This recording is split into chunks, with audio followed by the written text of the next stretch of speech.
Would you like a tutorial that will teach you how to develop the 9 spiritual gifts? If yes, then this is the video for you. In this video, I'm going to teach you how to develop the 9 spiritual gifts. Don't believe those people that tell you that you should not learn spiritual gifts. They are lying to you. You must learn it. If you don't learn it, you won't be able to do it. And if you think it's a lie, let's start with the first one, speaking in tongues. If you were not taught to speak in tongues, would you be able to do it? No. Because I remember then, when the bishop was speaking in tongues, I would just be laughing. Automatically, I was just 9 years old. What are these people saying? Brackish, say the back out. It sounded so funny to me. Then they were like, we should just speak it, you know, out of your belly, just speak. And I started to speak in tongues. Even though the tongue I speak today is different, you know, sometimes you could just, you say what comes to your mouth by, you know, the inspiration. It comes from your spirit. People speak in tongues differently. So, but if you are not taught that, you wouldn't be able to do it. Some will say, you can't learn prophecy. You can't learn prophecy. What do you mean? Did you not learn speaking in tongues? Because they asked you to do so and so. They said, just say what comes to your mind. Just open your mouth. That is teaching. If Kenneth Hagin had not come and explained speaking in tongues to the Pentecostals, you would not be doing it. To the charismatics, you would not be. It was those men that came and taught you. So before you come and argue with me, just know that, see, you have to learn these things. Okay? So, though there are diversities of gifts, right? When you read the Bible, it makes it look like people were just given gifts automatically without any form of help or training, but it doesn't really work like that. It doesn't really work like that. And I'll explain to you in this video. But anyway, let's start with tongues, for example. You know how to speak in tongues, right? To speak in tongues, you just need to calm your mind first. Once you calm your mind, you go into alpha brainwave state, because this alpha brainwave state is what we need to do everything, all these spiritual gifts here in 1 Corinthians chapter 12. Okay? You need alpha brainwave state. So to speak in tongues, you need to calm your mind. And to calm your mind, you need to breathe. You need breathing techniques. You calm your mind. Let go of your worries. Don't care about whether you've not eaten, whether you are going to be wrong, or all these things. Because these techniques, you follow them when you want to do the other gifts. They apply to all these other gifts too. Number 1, don't forget, you calm your mind, alpha brainwave state. Number 2, let go of all worries. Will I say rubbish? Will I? All those things, doubt and fear. Too much thinking blocks your spiritual gifts. So you need to let go of those things. Once you've calmed your mind, and now you want to speak, you want to make sure that you connect to the Spirit of the Lord inside of you. And you just speak with faith and without doubt. If it's La that comes out, you say it. If it's Ra that comes out, you say it. If it's C, Ki, V, E, Dri, C, T, just say it. So once you started saying it like that, it doesn't need to make sense. Don't think. The devil wants to be like, oh, you're saying rubbish, but don't think about it. Just say it. Then you move from there to, you know, you want it to be longer. From 1 word to 2 words. Drata, Ignos, Van N, 3N, Zaril, Ekunan. You take it to 3. Ekunan, Varetos, Variat An, Geluz, Catharsis. Like that. You don't really think about it. Then from 3 syllables, you just speak it like a sentence. Avritanas ostili kire enen tru blahai. Vantala paikus okianandra lat ustertonde milikarana manatrahidrotos ofin kinahashaitas pelitu pro om bivenikizas adesh kostala trahaya panana matahai cost elidrahanhid. Then that's how you speak in tongues. Depending on your mood, the tongues can change. Some speak like Beretos Katava, Jekos Amanta, Etus O Talecruda, Bal O Kenenta. Like that. And you've spoken in tongues, as simple as that. It's not really difficult. Why you can't speak in tongues is because you are thinking you are saying rubbish. That's your problem. You are scared, which will affect you when it comes to the other gifts too. Yes, because when it comes to prophecy, you think you are going to be wrong. I keep on telling people that I don't know why, what's their problem. They think they are going to be wrong, and yes, they'll be wrong. Because they think they are going to be wrong. It's the same thing. It's the same thing. So, now, interpretation of tongues, the second one. For you to interpret tongues, there are two ways to interpret tongues. Okay? You can actually interpret other people's tongues with your intuition. We need to understand that it is an interpretation of the Spirit. So, for example, now, if I say, in my mind, I might be thinking, oh Lord God, bless these people. I can say, Jaya Kale Kumahata. I can just say that it means, oh Lord God, help these people. I can say, Tanunto Osili Krandalas Ekus on the Neprihind Zuzu Barha Panaka. I've been praying for something for a very long time and I want it to be answered quickly. That's what I just said. It goes with what you say in your mind. So I can speak in tongues. Maybe I'm in the church and I speak in tongues and I say, Jaya kan telekus opiazat ustoni tre ikandus elitrohopia fandrataraskus benen. Tens of edri gravaida. There is someone here in this church that is going to travel to a place called Toronto, and so is going to happen like that. Well, that's not the exact interpretation of what I'm saying, but I'm just giving you an example. Okay, let me just give you an example. For this YouTube video, the perfect example. Kas us ombeli kiriza shakata prahand. Dus om deliziva hai kenetus obletre. Danzusaha he kenetos elikreham danes otenem rahaya. There is someone watching that's going to watch this YouTube video, and your location is close to London, and you do like a care worker's job, and you're planning to come back to Africa, but you should not come back to Africa because something good is going to happen to you soon. Don't come back to Africa. It's for someone that is watching this video. That's the interpretation of the tongues, and now it's a prophecy. Do you understand? You let go of all doubt. When you are speaking the tongues, you just say it. It's the Spirit of the Lord inside of you. You are not the one creating it.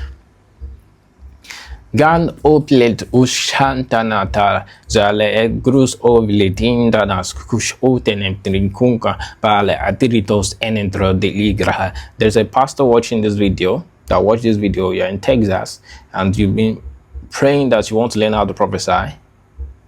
You are going to receive the gift of prophecy. That's the interpretation. The person who watched this video. That's it. How did I do it?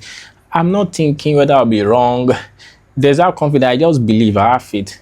I know I can't be wrong. I just believe. I have faith.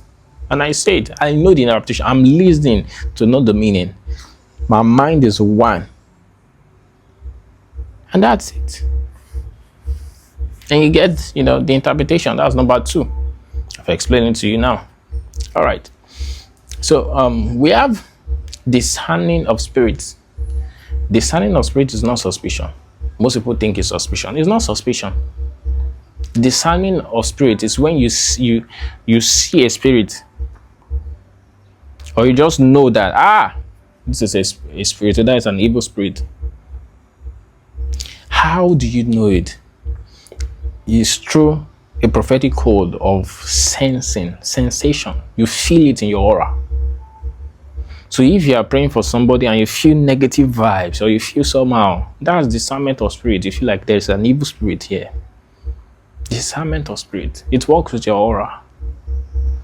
And discernment of spirit it can be you seeing a vision. So you see a vision, you see the evil spirit, or you see the good spirit, and you know that this is it. So you can discern whether it's an evil spirit or the spirit of God. That's discernment of spirit. It doesn't really, it's not suspicion, no.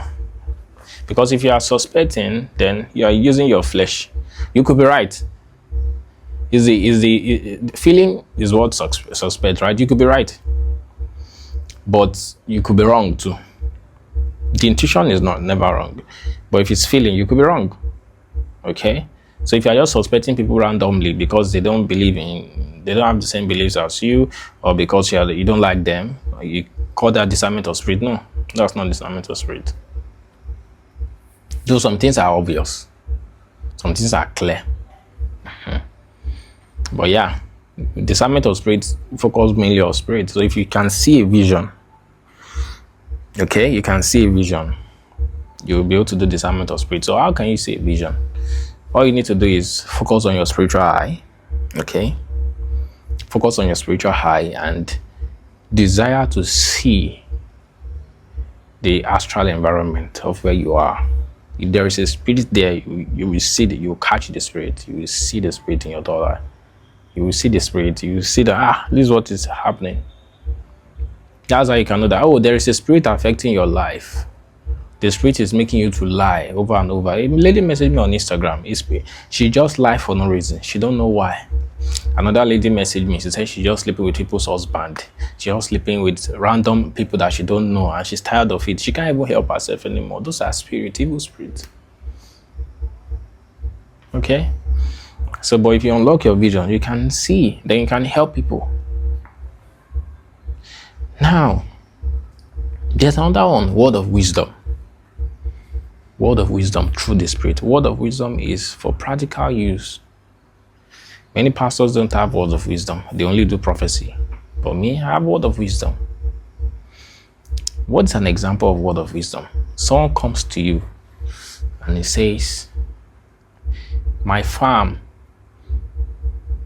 I've been planting this thing on my farm, but it's not really growing well, as if my farm is not, somehow it's not yielding well. With a word of wisdom, you just tell him, give you an example. And the Spirit of the Lord is letting me know that you are supposed to plant 2 types of crops on your land. One, we focus on the nutrient at the top, while the other one we focus at the nutrient under, and we supplement each other like that. That's a word of wisdom, practical. Oh, pastor, I'm having issues with my relationship, this and this and that, or I'm not able to get married. Then the word of wisdom will tell the person, this is how you get married. This is what is causing you not to be married. And this is what you need to do to change it. Word of wisdom. For that, you need to open your spiritual eyes. And you need to build your intuition by the Spirit of God. Your intuition will be sharp in the realm of the Spirit. And you will ask questions in the Spirit. How can this problem be solved? How can this problem be solved? What is causing this issue? You get that into place. Then the other one, we have word of knowledge through the same Spirit. This one is the one that most people love. They're like, oh my God, how to say names, numbers, and prophesy accurately. I make videos about that all the time. Word of knowledge, your name is this. This is your PIN code number. This is what you ate yesterday. This is who you were sleeping with. In fact, you didn't even use condom. You did 2 rounds. Those days, we usually prophesy like that in the university. We don't do that anymore. But forensic prophecy to the highest level. I'm even tired of the thing now. I don't even have interest in it again because it's now basic. I've been doing it for a long time. There's no excitement in it again. But yeah, people still learn from me. I teach them. Forensic prophecy. You look at someone, you say, this is word of knowledge. Okay, let's stick to word of knowledge. This was a conversation you had with this person at so time. And this is exactly what you said. And this is exactly what the person said. You were 10,000 kilometers away. I followed you by the Spirit of the Lord. This is what happened. The same thing Elisha was doing, and Elijah. We can do the same thing. The word of knowledge. It comes by, you can do this by activating your spiritual eye and creating a thought form body, and you project yourself into it. Those things are not expressly written in the Bible like that, like this is how you should do, this is how you do, but they were passed down through oral traditions. There are people that can do it. I will look up onto the hills. You look up onto the hills to your third eye. You know, if your eye be single, your body will be filled with light. If your eye is single, how will your eye be single? It's talking about your third eye. For people that say third eye is demonic, if your eye be single, your body will be filled with light. Yeah, the light to see. You'll be able to see. There will be no darkness. But if your eye is not single, you won't be able to see any vision. You won't be able to see any names or anything. Okay? So, this is how to do it. The word of knowledge. Then we'll move to the next one. And the next one, it says faith by the same Spirit. Oh, faith is a very powerful one. Thank you, Jesus. Faith is a very powerful one. Faith works miracle. How? Faith receives miracle. It's a gift of the Spirit too. Most people don't have faith. Now, there is a faith given to you through salvation. Then there is gift of faith. People be like, is faith the one recorded in Hebrews chapter 11? Faith is the substance of things hoped for and the evidence of things not seen. Is that what we are talking about? But no, that is not what we are talking about. We are talking about the gift of faith which operated in Daniel when he was locked in the Daniel's den. And he didn't stretch forth his hands. No, he just had faith that nothing would happen. And the mouth of the lion was shut. Power. In humility.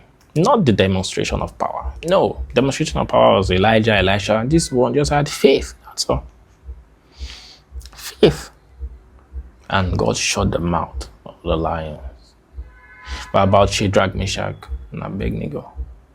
Same thing, the faith. They just had faith. And the fire could not consume them because someone that resembled, that looked like a son of man was also with them there, standing. He appeared there. And the fire could not harm them. And even the smell of the fire was not on their cloth. This is true. It was recorded. In case you think it's a lie, it is true. It is true. It happened. Stop doubting. How do you do this? The gift of faith. You receive the gift of faith by believing and trusting in God. You just trust with no doubt. You don't think. You just believe in the worst case scenario. When it looks like everything is about to be destroyed, you still believe till the end. You still believe. You don't be like, it's like you're not doubting. You believe, I trust in the Lord my God. No evil shall befall me. Simple. Trust and believe. That's it. And that's how you receive the gift of faith. Then what's the next one? The gifts of healing. Gifts of healing. This is the only one that was mentioned in plural form. Gifts of healing. So not gift of healing. Gifts of healing. So that means different kind of gifts of healing. Different operation. I believe that one of the gifts of healing is scientific healing. People don't just talk about it. Scientific healing, herbal healing. Some people were given that wisdom of scientific healing, herbal healing, energy healing, faith healing. These are the things that we'll talk about. So some people can heal specific things, they can't heal some specific things. Some people can heal cancer, HIV, they can't heal ulcer, headache. You know? So different gifts of healing, but they are workings of the gifts. People that know how to do herbs, they work it. People that know how to do science, they work it. They receive the inspiration. People that know how to, stretch their hand and activate their spiritual centers, their chakras. So people saying chakras is not in the Bible, is there. It's there. It's in Revelation, it's there. Telling you, the candlestick and the man is the 7 chakras there. People that can accumulate the energy of God will heal. Gifts of healing. They work it out. They work the healing with love, and with faith. And that energy, that love and faith connects them to the sphere, the realm, from which the healing can be delivered to the person. Yes. That's it. Then we have the next one, workings of miracle. Thank God you can see it here, workings of miracle. Workings of miracle. You work miracles. Workings of miracles. You have to work it out. You don't just wait to receive it. You work out the miracles. You work it out. How to perform the miracles. You do like this, you do like this, you do like this. Oh, we have the ask. The ask. Elisha, we have the axe. How can we get it out? And he just did something, placed something on the top of the water, and the axe head came out. Oh, this food is poison, and he put salt. You know, take my staff, lay it on the dead child. He went there, he laid himself on the dead child 3 times. These are workings of miracles. But when we see workings of miracles today, people say the person is crazy, is mad. They say it's fake, it's demonic. These are workings of miracles. People know how to work miracles. You need to follow so and so teachings like this. Like once you do this miracle can happen. People say it's evil. Yeah, that's their own. Then to another prophecy, which I teach on this channel. How to prophesy, see the future with your spiritual eyes opened. Not difficult at all. Not difficult. Once you can open your spiritual eyes, of course you will see the visions and everything. You prophesy. Prophesy. And that's it. Those are the 9 gifts of the Spirit. I hope you enjoyed this video. So you can learn each of these gifts. They don't just come randomly. Someone still needs to tell you, oh, this is how to do it. If not, it won't happen. Pastor Chris and other pastors have been teaching us about healing long time ago. Bishop Oyedepo has been teaching us about faith. I've been teaching you about prophecy. A word of wisdom, word of knowledge. I just taught you about tongues and interpretation. Kenneth Hagin taught us about tongues and interpretation. Other preachers taught us about gifts of healing and workings of miracles. You need to be taught, you need to be explained. They need to explain these things to you. If not, you won't get them. Stop thinking you pray in your room and something will happen. People have done it before you. Just ask them the question, how did you do it? And they will tell you. They will. Don't think you'll be like, how can I do word of knowledge? Let me check. How can I do word of knowledge? You can't see it. You won't. Just meet the person that can do it. As long as the person is a Christian, let him explain it to you. And you will get it. But if you are like, oh, I will teach myself. You don't know anything. You could not even speak in tongues until someone told you that it's possible. So, don't be proud. Learn. Reach out to somebody that can teach you. Which spiritual gifts do you want? Reach out to the person. They will teach you. They will help you. And if you're like, you want to get it by yourself, I can tell you for free. People have done this before, you see. People have messaged me and they are 50 years old, 60 years old. People have been 30-something years old in ministry. They can't see visions. They can't prophesy. They can't do any healing. Because they were trying to teach yourself. So if you try to teach yourself, I can tell you for free that you will not achieve anything. You won't. Because you are proud. You think that you know everything. So don't make the mistake that other people have made. Reach out and I'll explain these things to you. I hope you've been blessed today. Okay? If you have any questions, let me know. And if you would like to get my books, link below. I'll see you in the next video.